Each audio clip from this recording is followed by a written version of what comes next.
Hello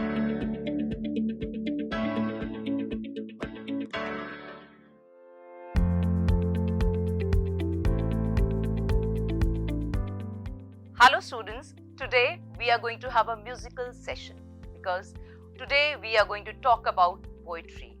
We are going to dive into the wonderful world of poetry, the world of music and rhythm. And in the words of W. Somerset Maugham, the crown of literature is poetry. If we find the definition of poetry, it has been defined by many poets in many different ways. But to simplify it, we can say poetry is a creative form of writing that uses rhythmic language and literary devices to express emotions, ideas, and experiences. Students, all of you must have read many poems and you must be enjoying reading those poems. What happens when you read a poem? Why do you enjoy a poem? The reason is not one but many. The reasons are a poem expresses emotions and experiences. It offers aesthetic pleasure and beauty. It sparks imagination and creativity. It connects people through shared feelings. It stimulates the mind and critical thinking. And finally, it helps us understand things in a deeper way. Now, when we have talked so much about poetry, I want you to reflect on two important questions. First, how is a poem different from prose? Second, what are some features of a poem? We'll take first the difference between a poem and a prose.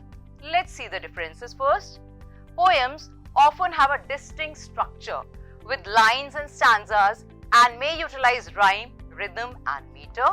On the other hand, if we talk about prose, it follows typical grammatical structure with sentences and paragraphs.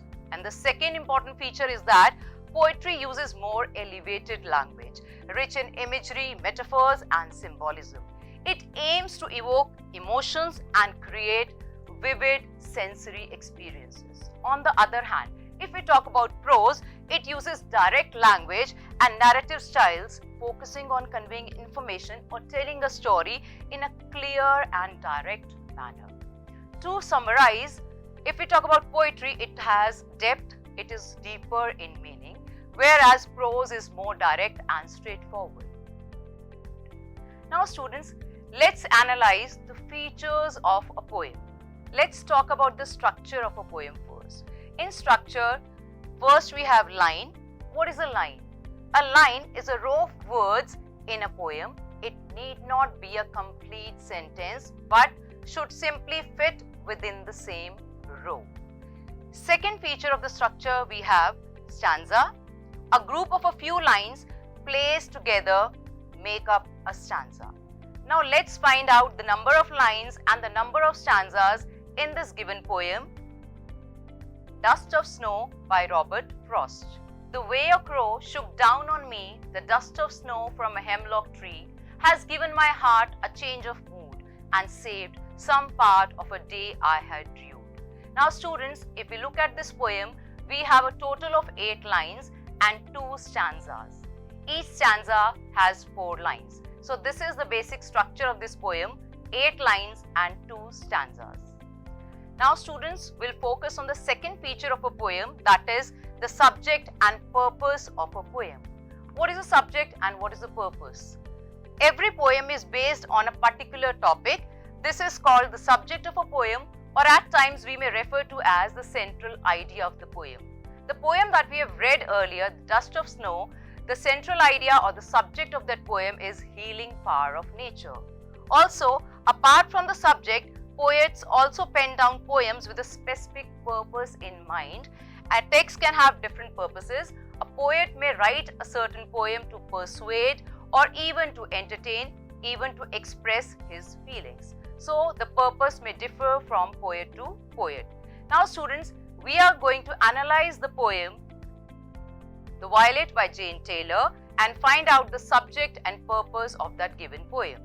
Down in a green and shady bed, a modest violet grew. Its stalk was bent, it hung its head, as if to hide from view.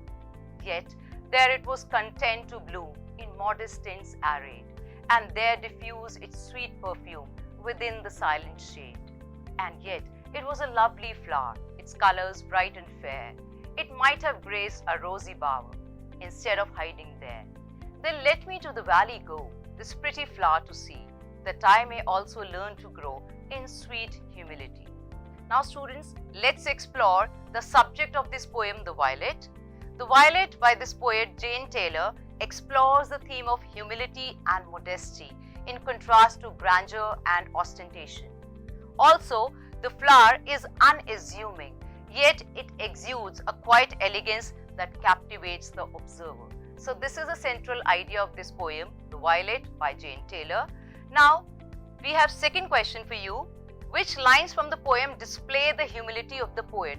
How do we identify the subject of this poem? We have to identify using certain lines, and these lines are there in the poem itself. A modest violet grew, its stalk was bent, it hung its head, and the third line, as if to hide from view.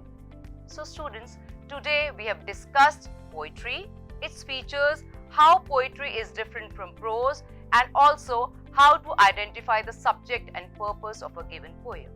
So I'm sure you would be able to do this task. You have to read this poem, The Poppy, again by the same poet Jane Taylor, and identify the subject and purpose of this poem. I'm sure students you would enjoy reading this poem, and just to quote, poetry is a painting that speaks. So enjoy reading poetry and have a great day. Happy learning.